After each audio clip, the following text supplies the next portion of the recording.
Calling this meeting of the Sioux Falls City Council informational meeting, Tuesday, February 23rd, to order. First item on our agenda today will be a staff report from Jim David, our Legislative Operations Manager.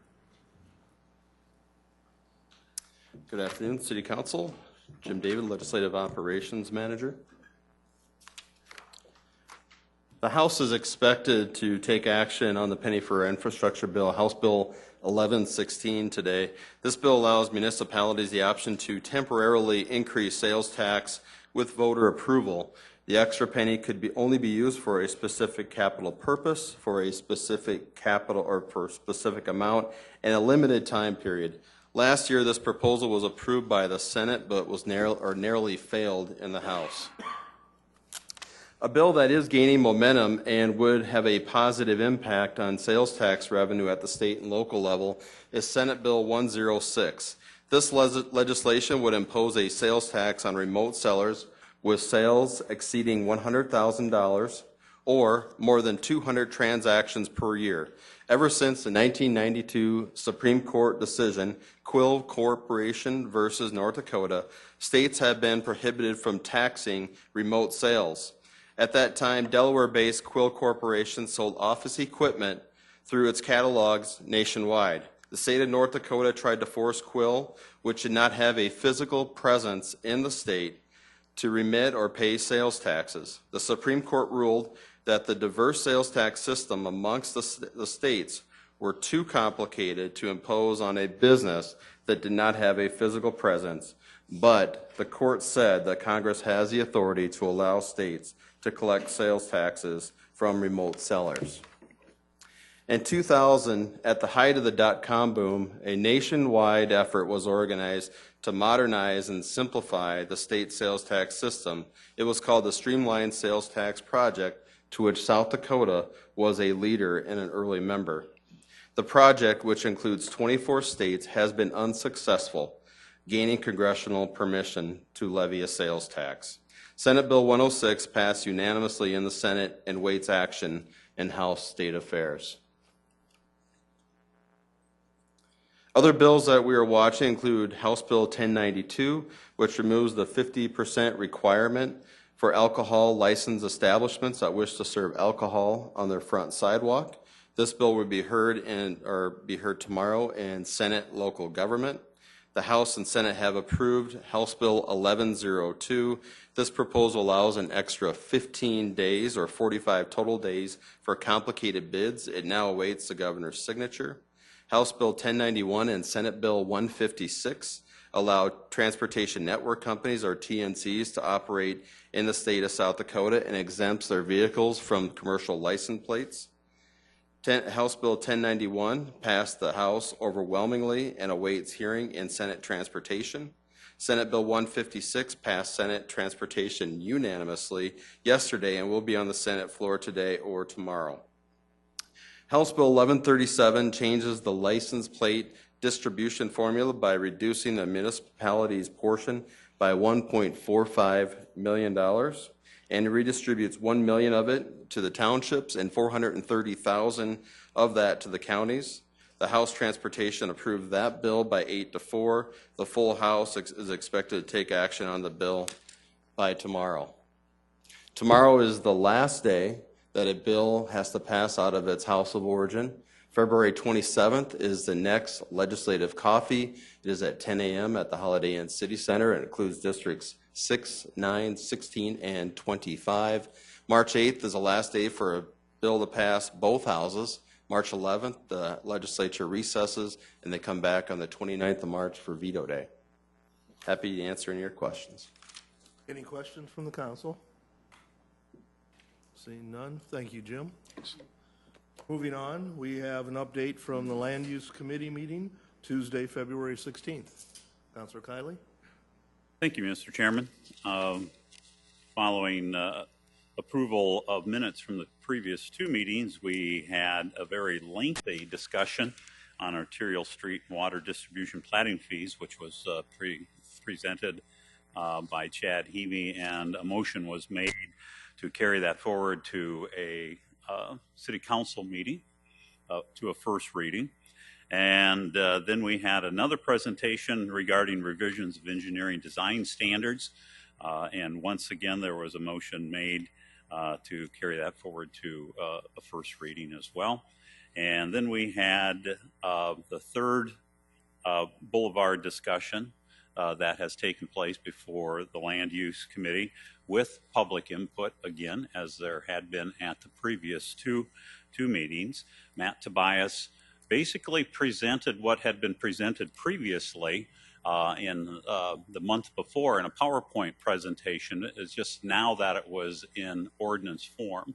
And we took questions again, and there were a few questions, one regarding the timeline, and we explained that the first year would be basically educational, and that we will try to work as much as possible with the individual property owners, and also educate the landscapers, the builders association, the developers, the garden clubs, etc., in an effort to get the information out as to what is allowed in the boulevard. And for most part, we had favorable comments made, again, as we had the previous month. We did, some individuals had some concerns, one being mailboxes, and so we're continuing to look into that. And with the previous two items, a motion was made to bring this forward to City Council for a first reading, and that's most likely going to take place later in March, mid-March. So be looking forward to that. And then I think actually that would allow us to go to second reading that first Tuesday of May. Our overall goal is to have it in place by May 15th, and actually this would have it in place by the 1st of May. I'm happy to entertain any questions that you may have. Questions from the council on this? Seeing none, we'll move forward to City Council open discussion. Councilor Rolfing. Many people on this council and our staff have given me a lot of grief from time to time about the way I drive. I don't see anything out of the ordinary the way I drive, but my wife has been telling me this for a while, like about 50 years. And but one of the people who is worst at it just received an award, and maybe I should read a little bit. Now I maybe understand why he gives me so much trouble. It says on February 16th, Rick Kiley, director of the South Dakota Motorcycle Riders Education Program, has received the 2015 Outstanding Contribution Award from the National Association of State Motorcycle Safety Administrators. The annual award honors an individual or group for their commitment and contributions to motorcycle safety and positive impact on a national, state, or local level. The Rider Education Program is coordinated by the South Dakota Safety Council in partnership with the state. Now I understand why you get after me so much, but thank you very much and congratulations, Rick. Thank you very much. I do appreciate it. Just stay off a motorcycle, otherwise it's really going to be escalated. But it's easy to look good when you have a great staff and even better instructors working with the program. I owe it to them, so thank you very much. With that, any other items for Councilor Karski? Thank you, Chair. A couple of weeks ago on Thursday, I was at the Sioux Falls Symphony Youth Orchestra fundraiser. It was the 4th year they did it, and they bring business and community leaders together, fundraising, and either you perform or you hire somebody to perform for you. And there's an interesting group up there. The name of the group was The Jam Is On, which was a kind of a play on the words of the members of the group. Their lead singer did a fantastic Jimmy Buffett Margaritaville, I have to tell you. Most importantly, they did raise some nice money for the Sioux Falls Youth Orchestra, and I just want to thank Greg Jameson, Councilor Jameson, for what he did there. So, congratulations.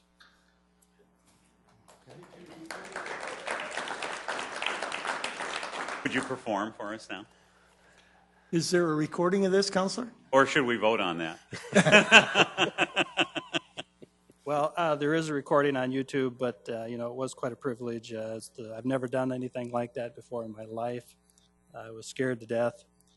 Councilor Karski was there, and Commissioner Jim Schmidt was there to witness it.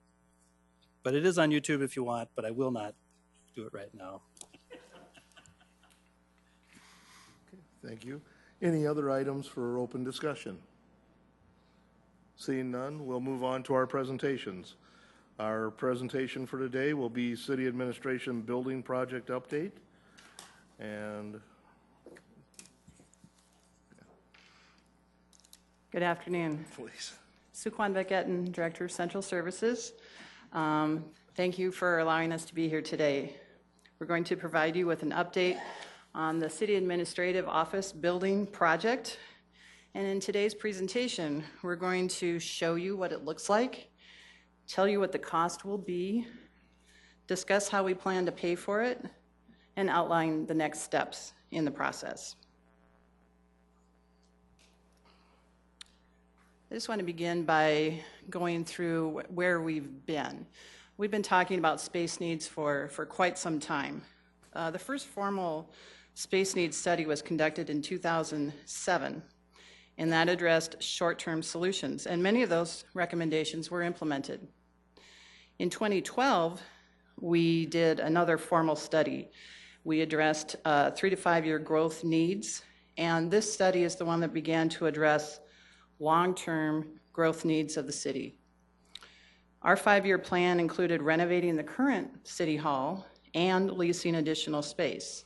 So just to go through just a brief recap. In 2013, we moved several smaller departments out of City Hall into leased space, and we did that to accommodate the existing employees in City Hall.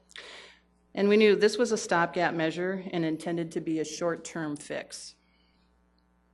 In 2014, we began renovations to City Hall to maximize the space that we have there.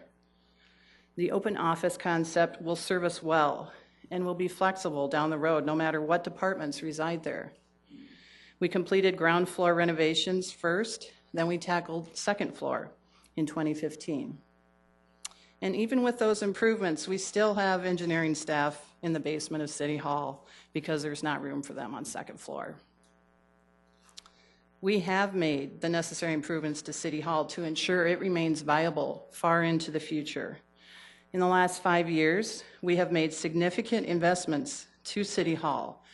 We overhauled the boilers, the HVAC system, sprinklers, the elevator. We installed energy efficient lighting, and we tuck pointed the entire building.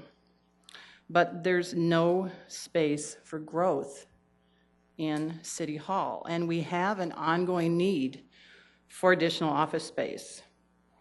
As the city continues to expand, we will need to continue to hire additional staff.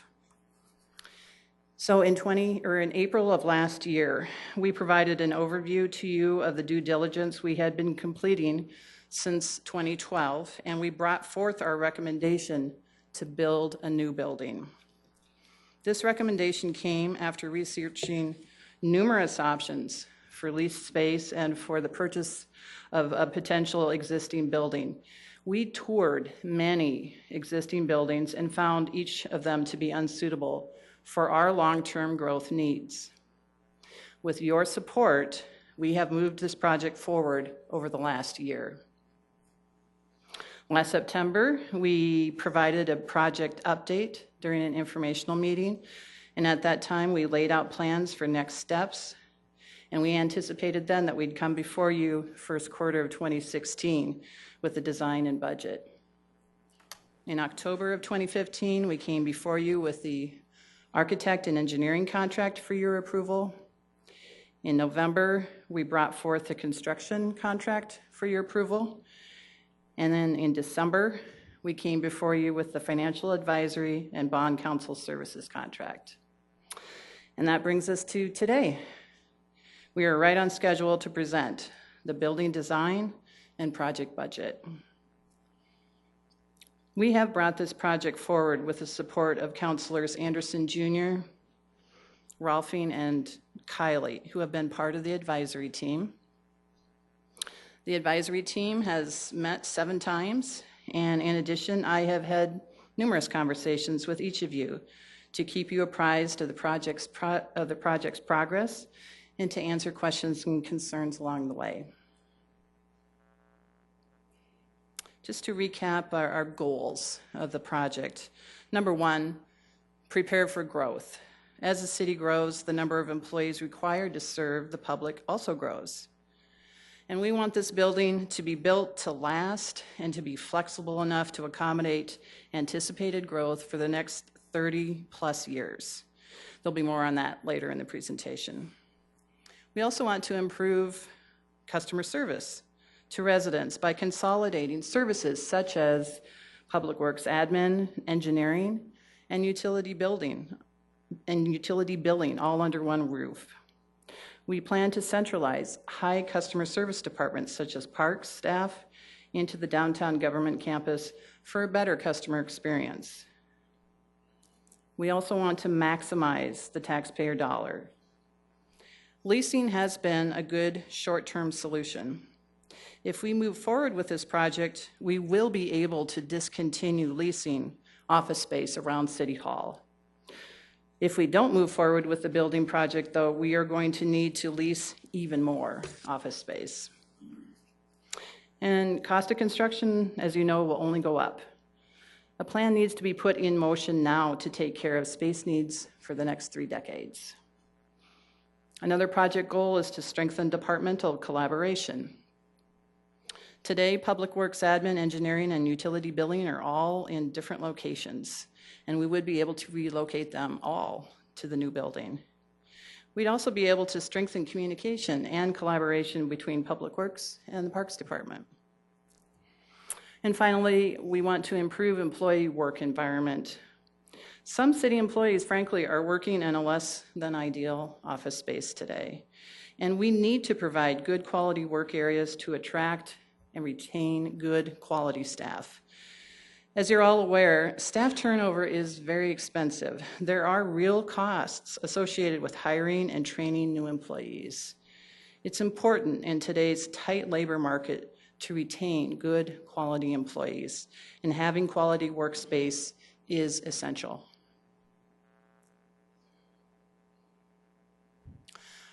This graph is showing you how we plan to stay ahead of growth.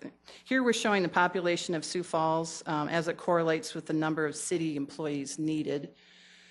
And this is based on assumptions of 71 employees per 10,000 residents, and that's what the red line is showing you. As you know, we live in a prosperous, thriving community, and the population continues to increase every year.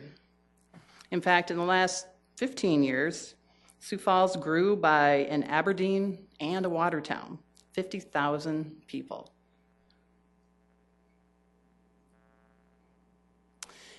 You've seen a similar slide to this before, but this is the Dakota Avenue corridor.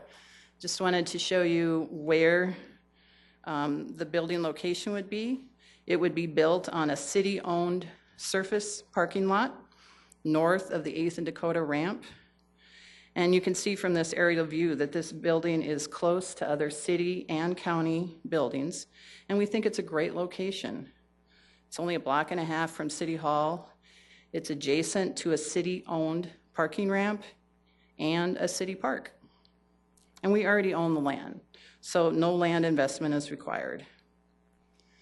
The last thing I was going to mention is that downtown signage is an important part of the plan to better service the community and locating important services on our government campus. And we plan to incorporate several signs along the downtown corridor to better direct the public to our services. Now I'm going to turn it over to Jeff Hazard, who is going to discuss the architectural elements of the building.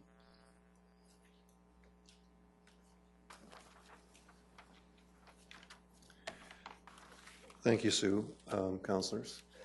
I'm Jeff Hazard with Koch Hazard Architects. We're very excited to be involved in helping with this project. We bring to it our recent experience with Raven and Salmons and Good Samaritan Society National Campus and Sharapa Place, where we've had the opportunity to hone our understanding of the principles of modern office design. The new administrative office building will have its entrance on Dakota Avenue, where a road diet similar to the one on Main Street will add 34 new on-street spaces, providing plenty of convenient customer parking. Adjacent Park will be coordinated with green space around the new administrative building to create an expanded park setting where the public and staff can enjoy the outdoors. The park will include a large oval lawn area surrounded by trees, plantings, and a picnic shelter. And landscaping will be used to screen the existing buildings to the northeast. Next one. The new building is 3 stories plus a basement. Its design is inspired by City Hall, using a similar brick and a comparable vertical organization of windows. Quartzite, our character-defining local building material, is incorporated to help ground the building in its Sioux Falls location. And some large areas of glass are used to highlight certain important building elements like the entry and lobby, as you see in the middle of this slide, to create a more transparent and approachable building. Inside these glassy areas, we're using wood on the walls to provide a sense of warmth and welcome. Next one. The basement of the building provides space for 39 parking spaces for staff and city vehicles, as well as space for building systems and general storage. A set of staff lockers and some bike storage are there to help promote employee wellness and well-being. On this first floor plan, colors aren't really all that different, but the green represents public areas, kind of in the center at the bottom of the plan, and blue represents staff areas. It's an inherently secure layout. It includes a buffer zone, which is sort of the cross-hatched area between the public and the staff areas. So in other words, there's no way for a member of the public to get into the staff area without going through a couple of doors, which would be secured. The floor also houses, let's see, backing up just a second. The Dakota Avenue entry and lobby welcome the public with a long service counter. It's about the same length as the one in the lower level of City Hall, where building services is housed. There's an informational digital ribbon board above it and ample waiting space. The floor also houses a large multi-purpose room that could be used, for example, for park board meetings or other public functions, as well as a staff break area that's located adjacent to the park. Staff are accommodated in a combination of flexible workstations and offices, all changeable as departments grow and evolve. The facility is designed to optimize working conditions for staff, improving productivity and job satisfaction.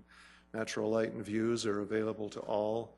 No workstation is more than 40 feet from a window. Collaboration is enhanced with the open setting, a variety of meeting spaces, intentional circulation patterns, and openness between floors. And lastly on this one, a quick note on access to the relationship between the building and the adjacent parking structure. To access the parking in the basement of this building, one would enter the parking structure at its current entry and then pass through a secure opening into a covered ramp into the to the basement parking area. The roof over that ramp would serve as a convenient way for staff to access the new building from the upper levels of the parking structure. Second floor is much like the first, with green representing public areas and blue staff areas, and then there is a third floor that would be built initially as a shell to be finished in the future when needed. On the north and west sides of the building, we're again using glass as a counterpoint to the brick facade to highlight stairs, the break and collaboration areas. We want to get a lot of natural light into these areas and make them places where staff will enjoy collaboration and exercise and all of that. So with that, I'll turn it over to Jerry Fromm from Henry Carlson Company. Good afternoon. My name is Jerry Fromm. I'm the president of Henry Carlson Company. And on behalf of Henry Carlson Company, I'd first like to thank you and let you know how grateful we are for this opportunity. Over the course of my 15-year career at Henry Carlson Company, the projects I'm always the most passionate about are those that I know will serve the community for decades to come, whether it's a school, a hospital, or a public service building like this one. The main point is that we want to build it right. So ever since we were awarded this opportunity last fall, I've been involved in this project on a daily basis. I can tell you the entire team, the architects, engineers, the folks at City Hall, and our team at Henry Carlson Company has worked hundreds of hours to ensure that we've met the project goals and we've provided a reasonable budget. Some of the goals of the project I believe we have accomplished. We've provided room for growth. As Jeff mentioned, there is a third floor shell space in the current plan and budget. The building is expandable. We've designed the structure to allow a fourth floor to be built should one be needed in the future. That would add a fourth story to the existing building. The building could also be expanded to the north, approximately 5,000 square feet per floor, without any additional land purchase. As Jeff showed you on the floor plans, it's a very flexible layout. The floor plan's very open, and the rooms could very easily be repurposed. We've selected materials that will provide enduring quality. We're proposing a brick facade on the exterior of the building, stone tile in the public spaces, open ceiling plan, and acoustic controls. We've also provided a very energy efficient design. Energy models have and will continue to be tested. Return on investment analysis has been conducted. We've analyzed over 10 different HVAC systems for this building, trying to find the most cost-effective method. We've landed on a geothermal system that provides a 3.5-year payback on the initial investment and will provide very low utility costs over the life of the building. We've incorporated LED lighting throughout the facility to ensure that energy consumption will be low. We're providing high-efficiency wall systems and windows. The second point I'd like to make is that the time is right for this project. Currently, construction materials and labor costs are very stable, but for how long, we don't know. History tells us that inflation will raise the cost of construction over time about 3% annually, and this would only increase the cost to build a facility like this in the future. That 3% inflation could be greater. As you know, the construction industry, like many other industries, is facing some real labor obstacles in the near future as the baby boomers continue to leave the workforce. So the time is right for this project. You've assembled a very qualified team that has put together a plan that meets the goals of the project at a very reasonable budget. I think you'll find that the cost of construction per square foot is very reasonable for a facility of this type. With that said, I think I'll hand things over to Tracy at this point to talk a little bit about the project budget. Thank you, Jerry. Good afternoon, members of the council. Sue provided at the outset a recap of kind of where we've been, and more importantly, I think why this project is needed and why it's so important. Jeff and Jerry have told us what the project will look like, what's entailed in the project. And in my segment of the presentation, there are a few key remaining points that I will be addressing, namely the overall project budget, how it will be paid for, and of course the very important aspect of affordability of the project. The total project budget that we will be asking the council to approve for this project is $21.9 million. That That project budget includes, as you would expect, the final design of the facility, all the architectural and engineering work to bring the project to fruition, as well as the Henry Carlson's work in assisting with that design. The construction of the building itself, of course, is included in the project budget. The improvements to Van Epps Park that were mentioned have also been included in the project budget. You'll recall that last fall there was a considerable amount of discussion about Van Epps Park. Ultimately, the council decided to remove dollars from the capital program for that particular park, waiting and choosing instead to wait for this project to roll forward. And so we have incorporated improvements to Van Epps in this project budget as well. The parking improvements that Jeff mentioned on Dakota Avenue, that Dakota Avenue Road Diet, as we call it, the costs associated with that are included in the project budget, as are the corridor signage elements that Sue referred to. So both the on and off-site signage to further build on that government campus concept that we've been talking about. Those signage costs are included in the project budget as well.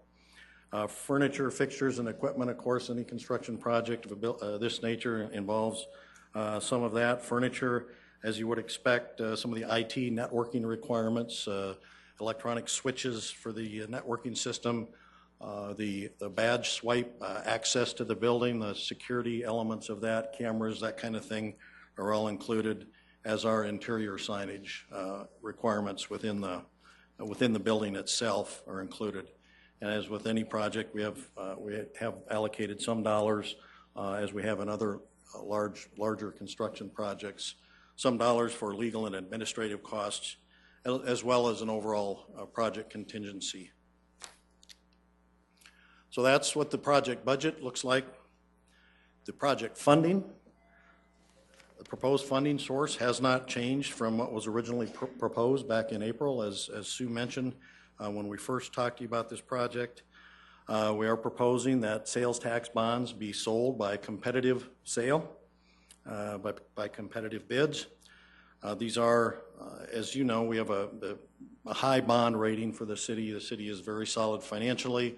Our second penny sales tax revenues are very strong, very solid, well-established security for those bonds. And because of that, it's really the kind of financing transaction that lends itself to a competitive bid process. And so I think that is clearly the recommended process to sell the bonds, and will ultimately result in the most favorable interest rates as we go forward. The project is clearly for a governmental purpose, and that's important because then it makes it a project that's eligible for tax-exempt financing, which further improves the interest rate that we would get on the bonds, as opposed to a project that would be required to be financed with taxable bonds. So the bonds will carry tax-exempt interest rates.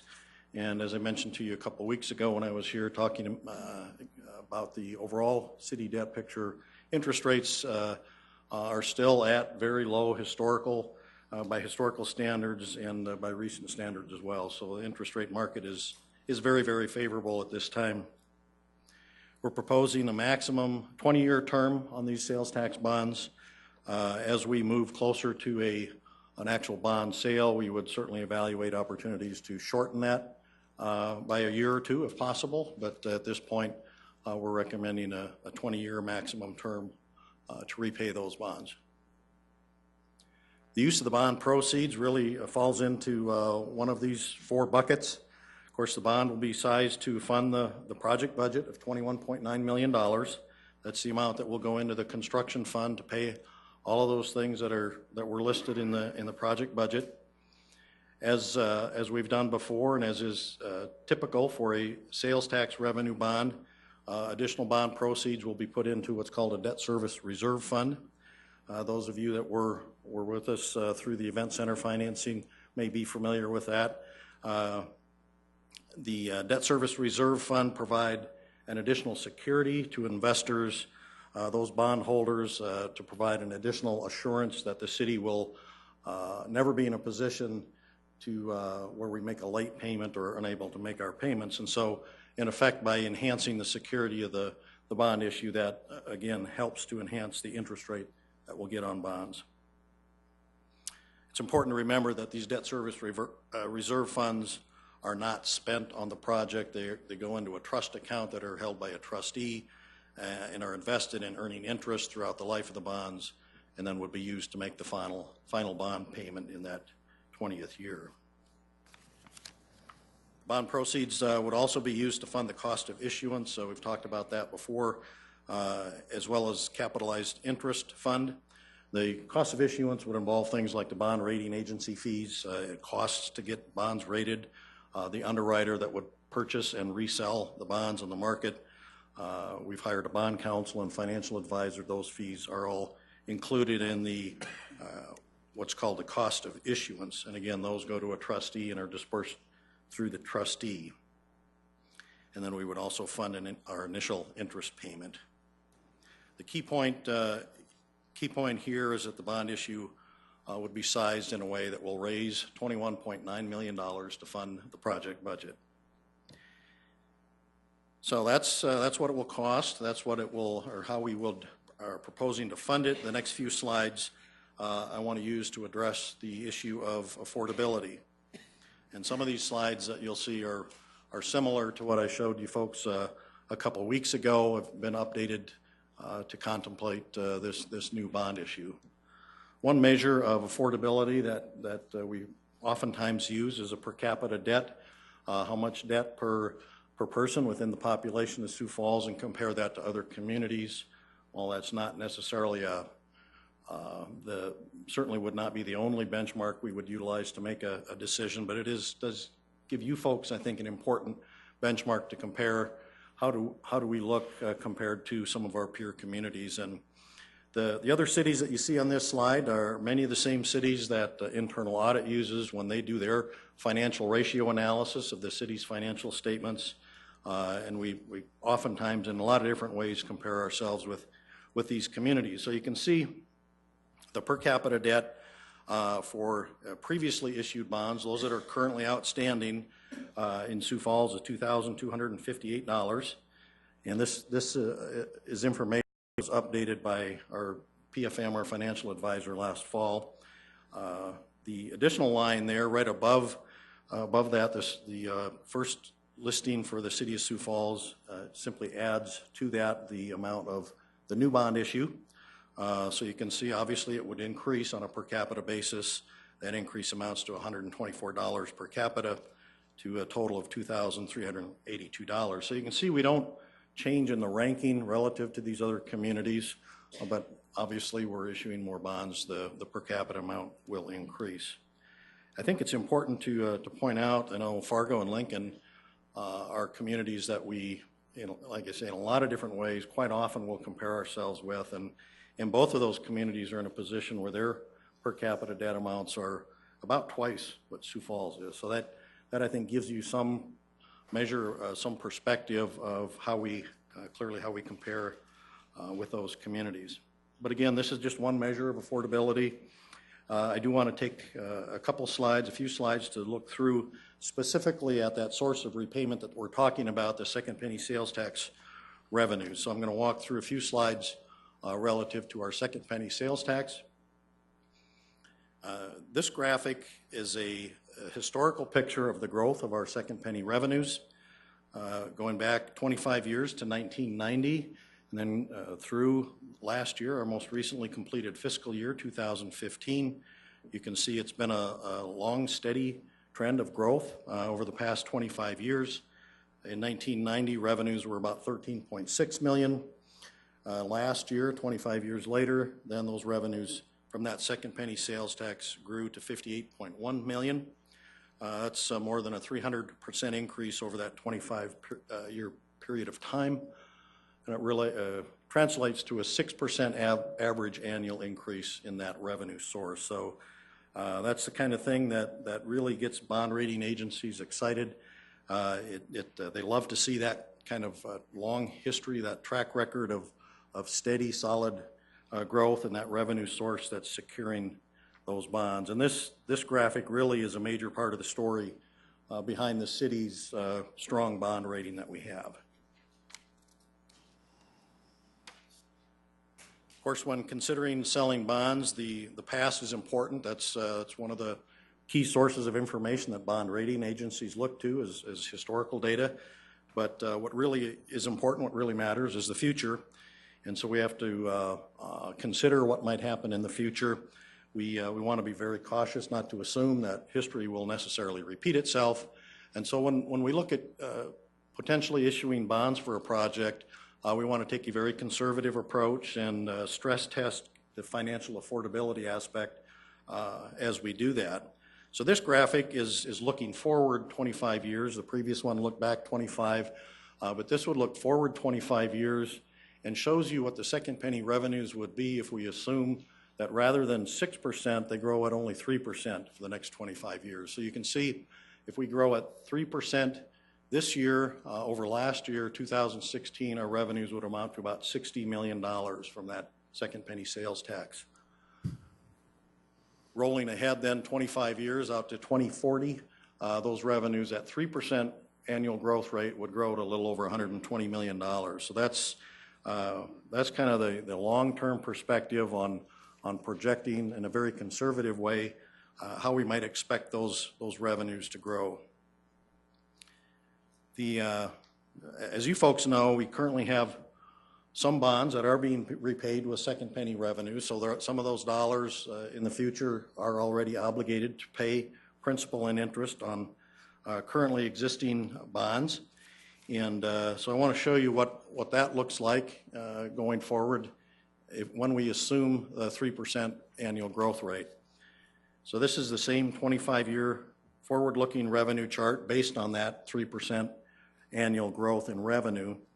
The principal and interest payments that we have on existing debt is overlaid then in red. So that represents the portion of those dollars each of those years that are obligated to go to pay principal and interest on existing debt. And you can see that it's well below the 2 times coverage, which is the policy that the council set a number of years ago before my time with the city, very prudently set a policy of not wanting to use more than 50% of those revenues for principal and interest payments on bonds. So you can see we're well below that 50% mark going forward.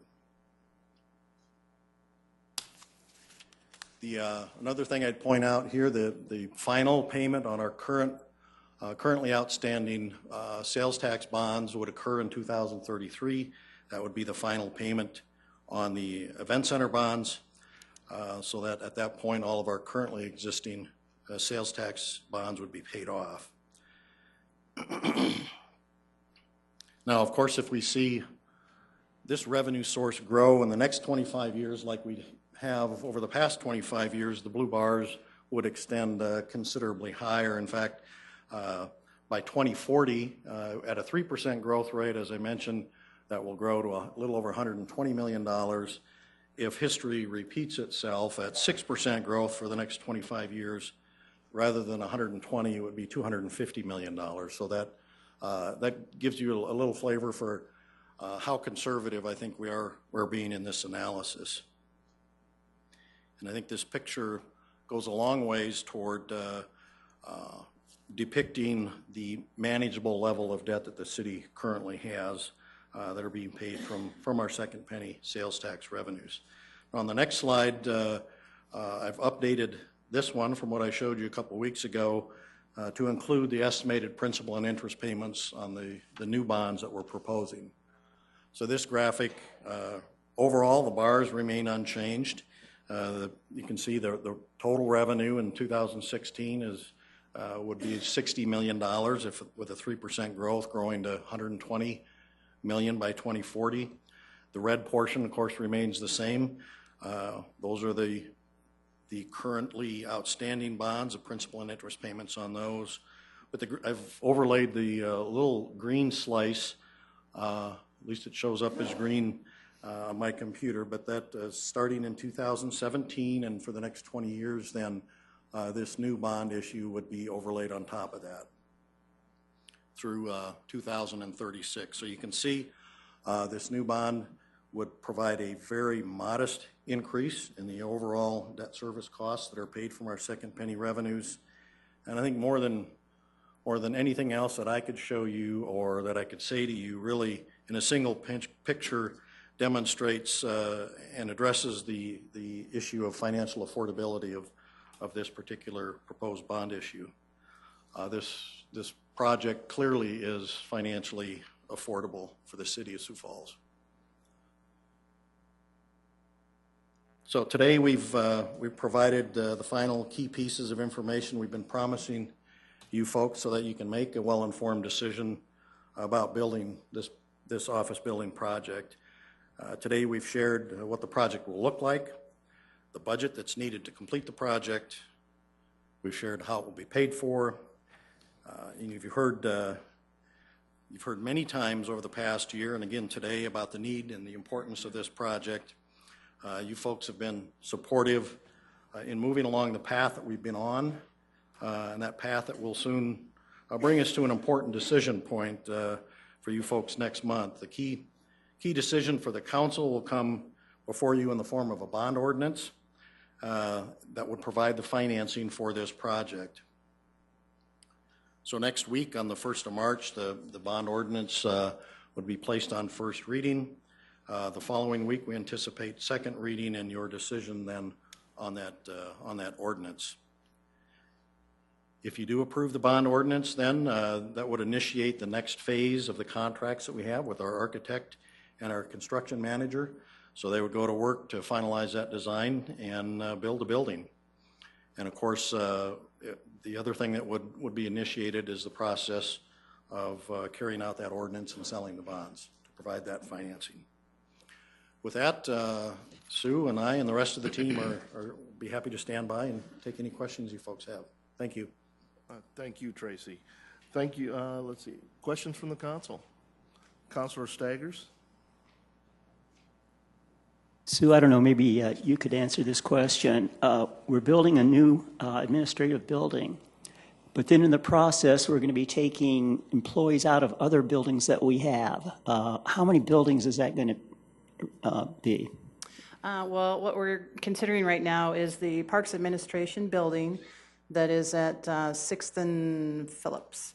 And that building has been a good building, and it still is a good building, but it's not quite right. It would need to be remodeled considerably to make it usable into the future for Parks admin staff. So we're proposing that that building would be vacated and those folks become part of the new building. We are considering keeping it as a city asset and probably repurposing it. As you know, the Levitt Pavilion potentially would be going into that vicinity, as well as potentially an outdoor ice skating rink and other things. So we might choose to use it for concessions and warming house, skate rentals, and other needs for the Levitt Pavilion.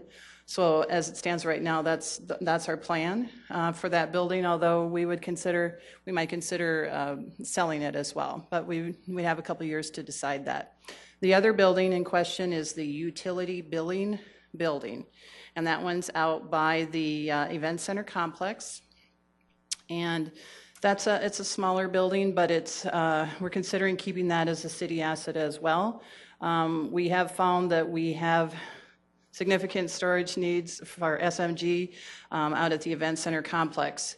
It would potentially could be used for that, and I also kind of had designs on that building. I would like to have another satellite office for facilities maintenance, and those would be the two buildings that we'd be potentially vacating and moving those folks to the new building. And also, can I ask about the present City Hall? What's going to be happening to it? Sure. So in the present City Hall, as I said, we've done some significant renovations to ground floor and second floor over the last couple of years. But we did it all with a flexible office concept in mind. And our plan would be if we moved engineering staff off a second floor, and they are on 2/3 probably of second floor right now. Potentially they would move to the new building, and then the folks that I mentioned that are still in the basement, Those are engineers as well, and they would move to the new building. And then the other area might be Public Works admin. So we'd be able to clear up some significant space within City Hall. And then our plan would be to move those folks back that are in leased space right now. That is the city attorneys, human relations, and community development. So then we wouldn't have to lease that building anymore, and they could move back. Plus, we'd have some room for growth in City Hall for the future. Thank you. Counselor Jamison? Thank you. I've got a, Sue, if you could stay, I think. Okay, a couple of general questions, I suppose. Have you done or considered a poll of the question of whether vacating the current City Hall building is ever an option? Well, certainly it was a consideration. We chose to instead to invest in the building. There were a lot of things that had kind of been put on the back burner, such as the boilers and the HVAC system, et cetera, that really needed to be updated.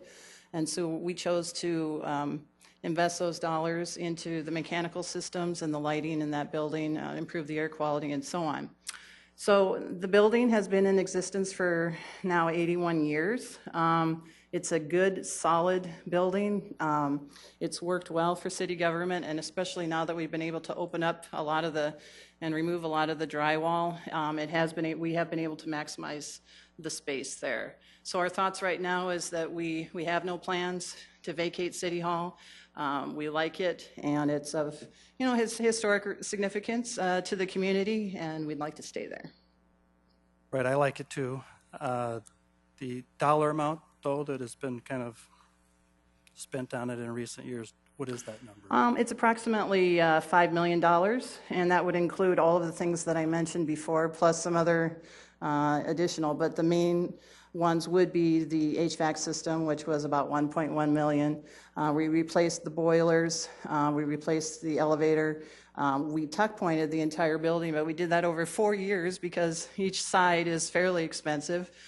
So that added up to many hundreds of thousands of dollars to go through and put in all new lighting, ballasts, and all of that. And we sprinkled the entire building, so not the whole building was sprinkled before. So those are the primary investments. If you wanted a list, I could certainly provide that. Not really. The number was what was really important. The other is the parking ramp that's next to the City Hall. Mm-hmm. As you know, I guess, I've been an advocate for putting everybody under the same roof for those same collaboration reasons that you had outlined in your presentation. So the question is, have you considered the life expectancy left of the parking ramp that's attached?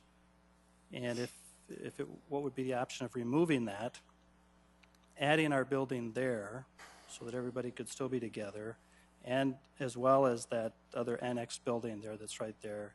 Have you done a cost comparison of tearing all that out, building a new one? What would that be? We did, and in fact, I'm glad you brought that up. We have invested several hundreds of thousands of dollars in improvements to the City Hall ramp over the last 5 years as well. That was another capital improvement project. I went through and took care of there were some stress fractures, and it was structurally sound, but it needed to be, needed some repairs. So that was done, I think it was in 2013, I'd have to look that up. But again, we decided that we needed to invest in that structure. We did speak with Coke Hazard initially in terms of just looking at all options for site locations, and we did find that the cost of demoing, and of course it's recently renovated, but that City Hall ramp, and then the cost to build a building in that location, and Henry Carlson and Coke Hazard could speak to this more specifically than I, but because of its location, you wouldn't have the same benefits as you do on the land parcel that we have chosen because of its close proximity to City Hall. The City Hall Annex is another building that we have been investing in. Over the last couple of years, we replaced the HVAC system in that building as well. It was antiquated and didn't provide the fresh air that indoor quality standards demand today. So we have made improvements to that building. We have just, another significant expense was replacing all of the windows. And we had, something like 127 windows in City Hall, and then another, dozens more in City Hall Annex. And all those windows have been replaced now. They're energy efficient. You could feel drafts if you put your hand up even within 2 feet of those windows before. So we believe that the Annex building is a good, solid complement in terms of a building to our downtown campus, and we would like to retain that building as well. Chair, I could go on with a whole long list of questions, but I'll yield the floor for others. Thank you. Councilor Karski. Thank you, Chair. I've heard a lot of generalities, I guess, when it comes to numbers and what we're going to be looking at as far as we're going to save here and save there. But as a business person, and I carry that over to my role as counselor, when I look at a large capital purchase, I want to know, how much are we going to save by not leasing this? It was mentioned we're going to have to lease more in the future. In 4 years from now, how much are we going to be spending on leases then? How much of that money is going to be going back to making this building payment? And are the lease payments, are they coming out of the capital budget or the operations budget? Because those are two separate pools of money. So when I hear generalities, I guess I'd like to see specifics so I can see how much sense this really does make. Sure, and again, the overall goals of the project are as stated. It's not being driven as a money-saving measure nearly as much as it is meeting the needs of the community going forward. So if you're looking and hinging a decision on, is it going to pencil out a net savings to the city, I think clearly it's not if we have a new building. But certainly, long-term, owning makes far more sense than leasing. I don't think anyone can validate otherwise. The amount of leasing that we do today is relatively small in comparison to the overall square footage that the city has, but it is certainly the tip of an iceberg, I think. And if you look at the just one benchmark you may want to consider in terms of leasing an equal amount of square footage that would be provided within this building, you'd be looking at spending more than $1 million a year on lease payments. And that would, of course, be indefinite. I mean, if you think about what we would have spent as a city since 1935 or whenever City Hall was first built, if we'd have been leasing that, we would have paid many, many times more in lease payments than what I'm sure what the building cost initially. So I guess that's my response at this point. I don't know that I've hit any or all of your questions. Do lease payments come out of the operating or capital? Yes, thank you. The lease payments, yes, they do come out of the general fund operating budget. So that's not coming out of the second penny sales tax dollars. So those dollars that we would no longer be utilizing for lease payments would be in the general fund utilized for other purposes. The debt service payments would come from that separate bucket of money that we call our second penny sales tax. I got one more, Councilor Chair. Please continue. And I agree. I mean, if we have the money and we can build long-term, it makes sense. I'm wanting to see, show me the numbers, basically. Show me the money.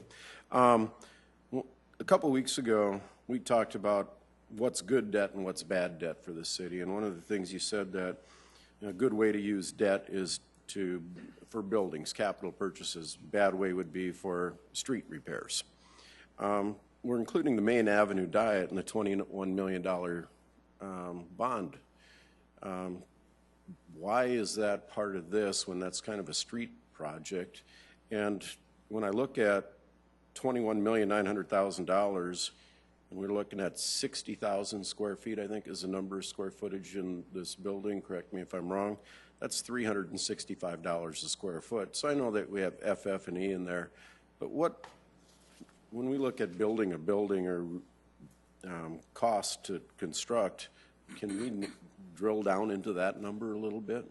A couple things. One, I believe, and the rest of the project team can correct me if I'm wrong, but I believe the total square footage is 79,000 square feet.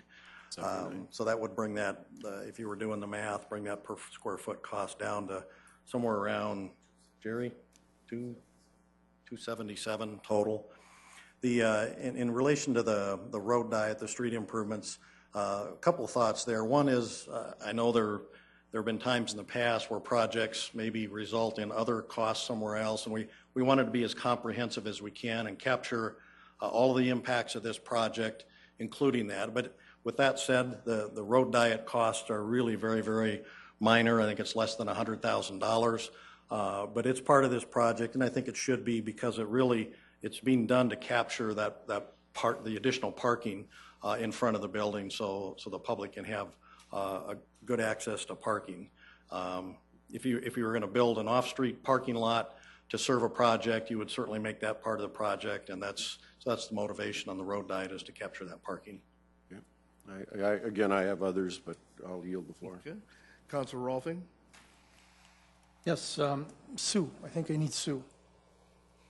Sue, safety is going to be real important down there on the parking, or on the, both the parking ramp and the building itself. I understand that we're going to put cameras for safety on the outside of the building that will, I assume then that they will be able to look over at the library that'll be right across the street. So in case something would happen there, there'd be, and then basically completely around the building. Would that be a fair assessment?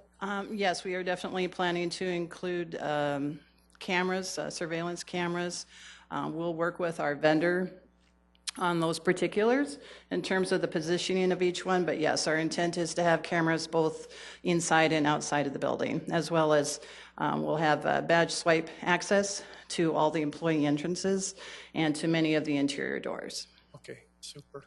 And then if I could get Jeff, one thing. Jeff, you mentioned something about covered entrance or covered access from the parking ramp to the south to the building, but it would come through the garage. Is that what you're saying?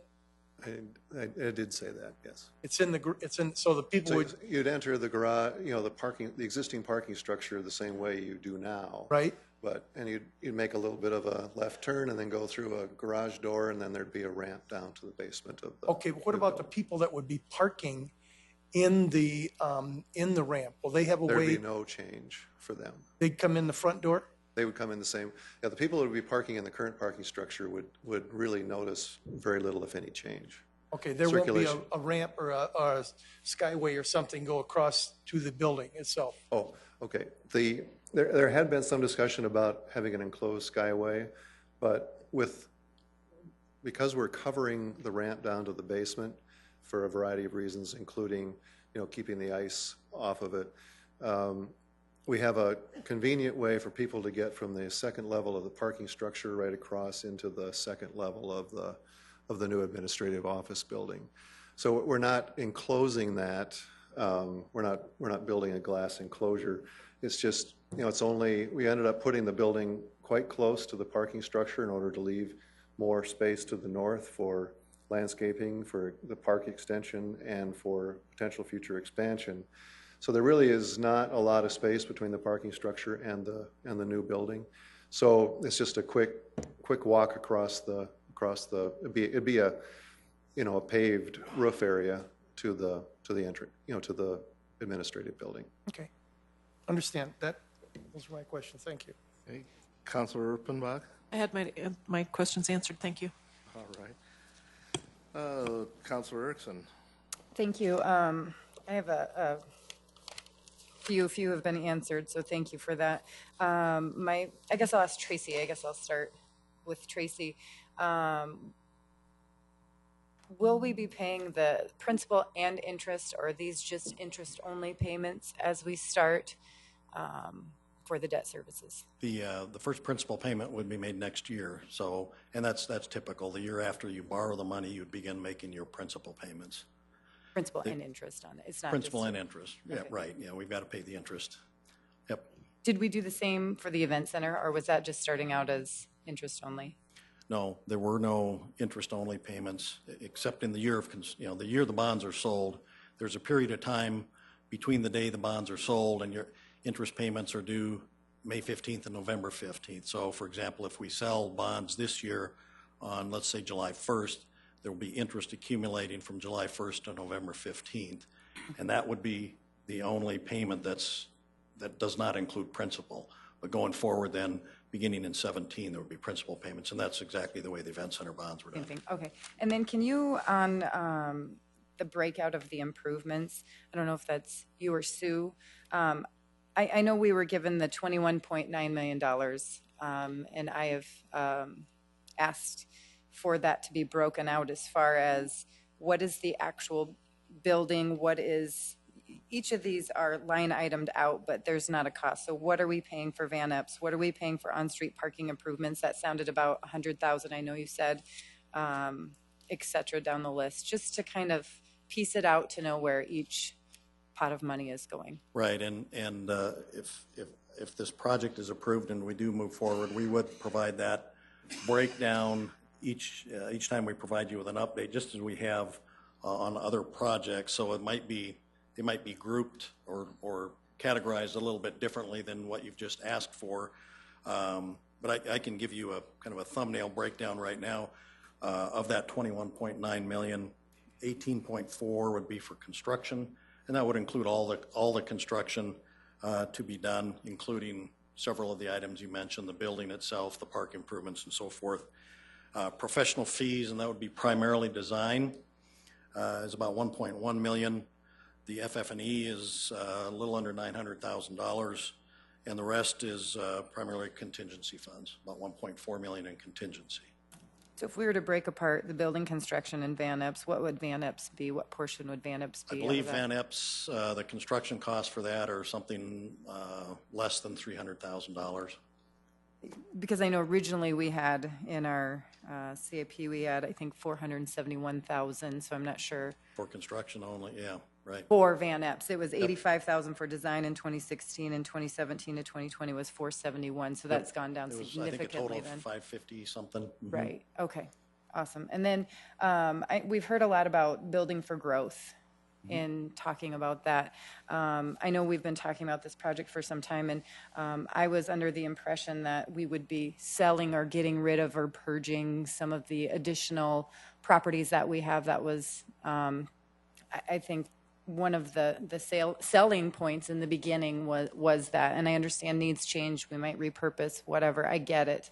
But if we're talking about building for growth, how long will this last us until we need the third floor, and what will the cost be of the third floor? The cost of the third floor, I guess I'm not sure I can answer that. Maybe somebody else on the project team can provide an estimate on that. I think Sue addressed in terms of the amount of growth or the time into the future that we're planning for, and I mean it's difficult to say. Is Sioux Falls going to continue to grow at the same pace? Is it going to slow down? Is it going to go faster? So I think the overall intention, the number that we've been kind of working around is planning for growth for the next 30 years. Okay. Certainly with the opportunity to add a fourth floor, that would extend that even further. So I think it's safe to say that the plan as it is and the expandability of the building that's being proposed, not only adding a floor, but as Jerry mentioned, expanding to the north as well.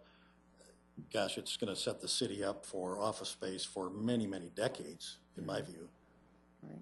And I don't know if anybody else on the team wants to add to that or not. But I just have one small follow-up for Jerry, if you don't mind. Jerry, we talked about the cost of square footage, 79,000 square feet and $277 per square foot. How does that compare to other projects you've done? What does that look like? I mean, I know a little bit about construction, but not near what I hope to. So Sure. I'm curious what that looks like for other things. I would say you do. the 18.4 that Tracy mentioned as cost of construction equates to about $233 per square foot. And I would say that that's a very average cost for an office building. Considering the parking ramp below, the shelf space on third floor, and the location of the site. The structure on an office building always can vary based on soil conditions of the building, where you're building at the site that you're at. So from that perspective, I would say 233 falls right in the middle. We're certainly not building an extravagant building here. very reasonable, very prudent finishes. Does that answer your question? Yes, thank you. Okay. Councilor Kiley. Thank you. Been taking a lot of notes here as we've been going, and I would thank Councilor Erickson for that question. 233 square feet, and I just want to confirm that that's for the actual office building portion of the project, not including the other improvements to the park, which is correct. We originally had up to or close to $500,000 budgeted that we removed for this. Jerry? Yeah, that $233 per square foot does include Van Epps Park and some of the improvements that we'd be doing along the street and sidewalk on Dakota Avenue. If we were to separate the Van Epps Park and looked at the building only, I think it would reduce about $5 a square foot, so you'd be in that $228 a square foot range. okay, thank you very much. And as you stated, this is very average for other projects that are taking place. This is, I guess, the remainder, or if you would like to address that, please. Council members, my name is Nate Pearson with the Tegra Group. I'm your owner's rep for the project. The question's about kind of the all-in cost of $21.9 million. How does that judge against other projects we have seen? You're at $277 a square foot all in, including FF&E and some design fees. Tegra is currently part of 3 office buildings like this, another one actually in South Dakota, and that is very typical. You're looking for about $300 to $350 a square foot on an all-in office building like this. 300 to 350 per square feet? That's what we are seeing currently. We're looking at 238 for the building on this. 277 all in. 7 for the whole I'm project. all in total project, yeah. Including Park, Van Epps, or Yes. not, or the Dakota Avenue and so forth, the road diet. That's correct. Okay. Yeah, so over the past couple of months, as we've been talking design and construction and in the meetings, we're feeling very good about this budget. So I think Jerry had mentioned that it was really kind of average, so would actually be below average with what you just stated. Yeah, in my opinion, projects. on the overall, the difference being you already own the land. So that Correct. 350 I'm mentioning, Okay. that's a land purchase usually in Very some good. other projects. Yeah. Yep. Makes sense. Yep. Okay, thank you very much, Nate. And if I could, this is something that has been ongoing, and a lot of this, obviously, I'm in support of this project. I have invested an awful lot of time, as well as other counselors in this project too. But I know that we've been working on this extensively since April. And actually, the space needs in 2007, space needs study conducted in 2007, 2012, identified our needs going forward, and we're now we're at that point. And I just like to emphasize the prepare for growth aspect of it. And Sue had mentioned it that since 2000, we've grown by over 50,000 people in the city of Sioux Falls, and again, that is the equivalent of adding Aberdeen, South Dakota, and Watertown, South Dakota, to our city in the past 15 years.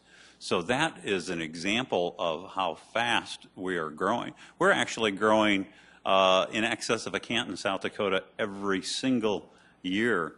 And so with that, we have responsibilities to our citizens to continue to provide them with the services that they should expect. And I'd like to, so it's kind of a pay me now or pay me later scenario. If we don't build now, it's just going to increase the cost of the construction, and we're going to continue to pay more in lease money, which we will never, ever get back. And at 3% increase yearly in construction costs, if we wait just 1 year, that's over $657,000 in additional dollars that we would have to invest. On year 2, that escalates up to $1.35 million just in a 2-year period. And that continues to compound year after year after year. So I really do believe that now is the time to do this, and we need to plan ahead in order to make the commitment to our citizens that we are making currently. We will every 5 years expand at a rate of 110 to 120 employees based on the graph that was shown to us earlier here. So every 5 years, 110 to 120 employees. We need space to put them, obviously. Current City Hall, we're bursting at the seams the way it is. If we don't do this, we're going to have to lease additional buildings or space at additional cost, and I would imagine that lease costs are only going to escalate as well too. We can't expect for it to remain the same. And again, Van Epps was removed from our budget earlier. That was mentioned, so I'll just kind of briefly go on. The Dakota Avenue Road Diet, that's a great project to do even if we're not building a building. But it's this is really the time to move forward, and it's something that I think our citizens deserve as well as our staff too. I mean, we want to treat the staff well.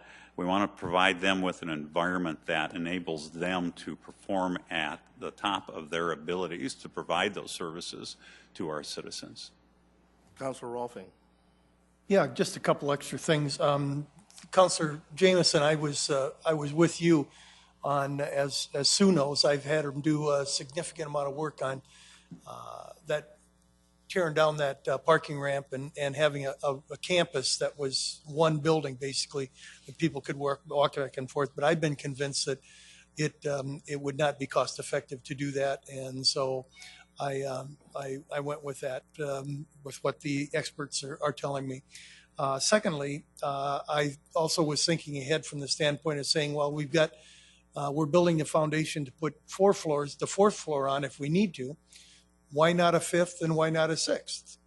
And I don't know if Jeff can explain the real simply why we can't, but there was some significant reasons that because of fire and different things like that the 5th floor becomes very, very expensive compared to the other ones. And so 3 floors is about as far as we can, or 4 floors is as far as we can go up in this situation without incurring continued expense. And then by moving that building, as Jeff said, we do have room to expand on the north of it to go that way too if we need to 30 years from now. So just wanted to highlight that, or not highlight that, let people know that some of us have been thinking other ways too, and we've done the studying, and it's a good project. Councilor Erpenbach. Thank you. The question that I get the most from people about this is about why it's needed, and the sales pitch we keep getting it. And don't get me wrong, I love our city staff. You people do amazing things, but what I hear more and more from folks is that they don't want to see city government grow. I can't believe those words are coming out of my mouth, but our citizens are looking for smaller government. And so for me to say to those folks, well, it's because we're going to hire all these people, we need place for them, is really not a great sales pitch for me. And so what I have been talking about is that those leased properties that we have. And I know that we are no longer leasing some properties because we did reconfigure City Hall, and that has been a savings already. And so what I really want, I know we've talked about generalities, and Councilor Karski kind of led us down that road, and we got kind of a start. I really do want to see numbers. I want to see numbers either from our staff, Dave Bixler, or from finance staff in the administration office. I want to talk about specific savings in not only that building that on Dakota Avenue now, the one where the attorneys and those folks are. I want to know how much we would spend there over the period of time. I want to know how much we would save now. And I really want to guess on payments. I want to be able to when I talk to people, if I tell them we're doing all this renting now, it suddenly does make sense. Even those smaller government folks are like, well, that's stupid. So let's not do that. But I really need real numbers so that I can talk to people about that. So that would be my request before first reading, is that we're able to look at those numbers and say, this is how much we're spending now. This is how much we could pay over a period of time. And then what's our savings when we do this kind of thing? And I know, Tracy, that it's not all about the money. It really isn't, because we do have to provide the kinds of services that people expect. But for some folks, it does come down to the money, and it's an easy sales pitch when we say, it's either this or rent a bunch of stuff. So I'd appreciate that, but thank you. Councilor Jameson. Thank you. A couple items, if I could also request from Sue, you had made a comment that you had visited a lot of different buildings within the downtown area and kind of made an assessment that our best options were to build. I'd really like a summary of that, because there are buildings downtown that could be available. We don't know. Things change every day. People merge, people sell. I think there's new opportunities probably every day, but I'd like a summary of that report. And then as well, with some of the other numbers, the value, assessed value, or the appraised value of the parks building and that utility building, even though you may have a purpose for them, I think, like it has been stated, others are probably looking for more consolidation, cost savings in the end, what the difference might be. If we're vacating those buildings, let's sell it. You know, we had the old Parks rec building still kind of sitting out there. If there's ways to generate revenue that we could offset the cost of lowering the borrowing number, I think that's what we should consider. The other is the lease agreement that we have currently. I suppose, I'm speculating, but I'm assuming that that probably has some terms involved that make it conducive for you to build now versus later. Otherwise, you'll have to renew a lease or something. But it'd be important for us to know what those terms are, just so we don't feel so maybe pressured into this. Maybe there's a reason the timeline is now, is because those leases are going to run out and you don't want to renew a lease. That makes sense to us, but it'd be good to know what those terms are. Let's see. It would also be, I think, a good idea to know what the appraised value of City Hall is. City Hall and this building at Carnegie Hall and the annex. All those dollars you spent on the buildings are worthwhile investments. Most buildings that you've invested money like that always retain that value generally. And I think it's a good number for us to know if we were to consider building a brand new City Hall with everything we need, a secure entryway, the council and the administration together in one building. Those collaborations that you talk about, I think, could be tremendous on a whole new front. Well, what would that cost? I mean, we should know that as an option. You might know it. I think we should know it, so we can make this decision of borrowing $18 or $21 million to kind of give us a 30-year fix. What about the future after that? And if this is a phased approach, I'm just thinking out loud here, but let's imagine you bought all the land to the west of this, and all of a sudden, thank you, and all of a sudden we've got a location for a brand new City Hall in a phased-in approach with this first building added into the next building in 20 years. Things like that all of a sudden starts to make me feel more comfortable with a long-term plan that says we're going to put everybody together, connect everybody, and we're going to save money along the way because we can sell off some of those other pieces. And look, actually, the net isn't that much. But the improvements to the city are tremendous. Convenience to the customer, the collaboration building between departments, collaboration between the council and the administration. All those things start to add a value to this whole move. And I would really like some of that information for me as a counselor to make the best decision here.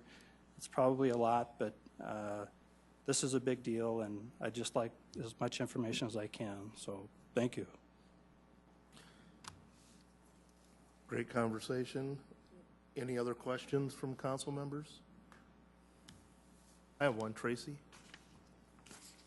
Earlier in the presentation, we talked about a 20-year bond or less. Mm-hmm. How could it be less? Well, the term will be set when the bonds are sold, and certainly if the market for municipal bonds changes on a daily basis, interest rates go up and down. So if rates are very favorable, say in a couple months, if we're ready to sell bonds and rates have gone down and we can make larger essentially keep the payments the same but have them run out a year sooner. That would be the kind of thing I'm talking about in terms of making a decision to shave a year or maybe 2 years off. I certainly don't want to indicate that's a promise of any sort, but from my perspective, if we can shorten it up, that's just that much better, makes it that much more attractive. But I think we should go into it with eyes open, that with the expectation that it would be a 20-year bond. If there's an opportunity to shorten it up, I think we should certainly take that. But Okay, thank you. And then Sue or maybe Mark Cotter could talk to our issue about our regular city hall, how many employees we have there, and especially the employees that are in the basement. I think a lot of people think the basement is the permitting office and the planning down there, but there's actually well, I call it the hole. Well, or some people call it the dungeon or the swamp, or, yeah, there's a lot of different terms that are used. There is an actual basement level of City Hall. City Hall actually has 5 levels to it. And so I believe we have 8 engineers, Mark, in the basement level of City Hall. And in terms of the number of employees at City Hall right now, I'd estimate it's somewhere around 160 to 165 employees, and we'd be moving many of those folks out of City Hall to free up space for the other departments to move back. Yeah, thank you very much. Once again, any other questions from our council? Councilor Erickson? I'm sorry, Sue. Don't sit down. Do you have the number for what we pay in lease payments for the one building that we lease? What do we pay a month for that? It's approximately $10,000 a month, so $120,000 a year.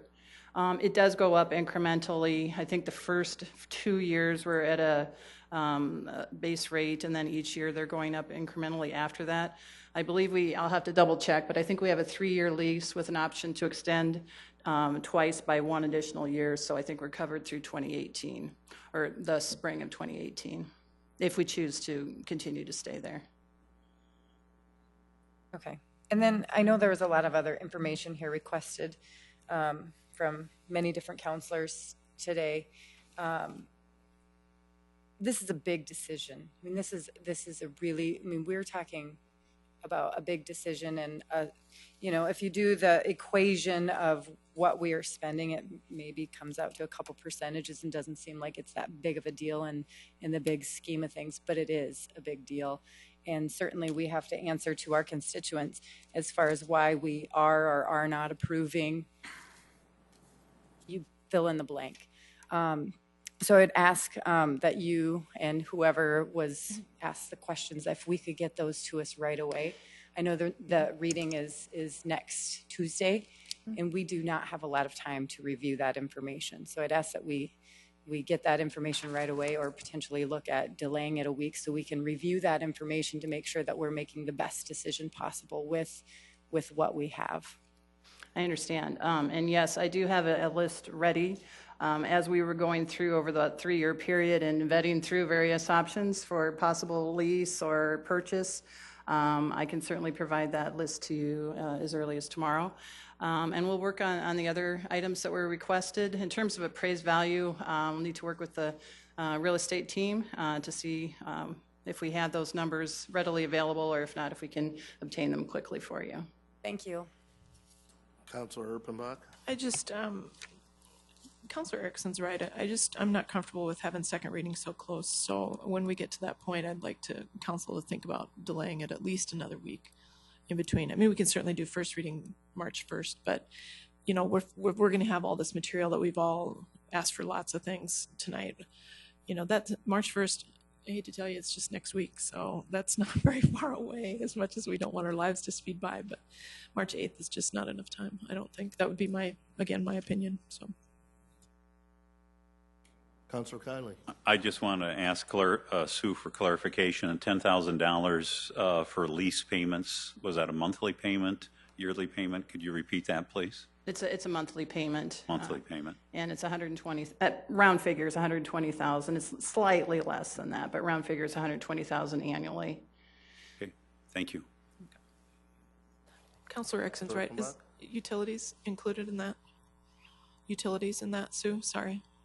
Yes, that includes everything. That's the lease and triple net. Everything. The incredibly slow elevator. I think we pay extra for that. Providing it doesn't go up, and providing you don't need additional lease space.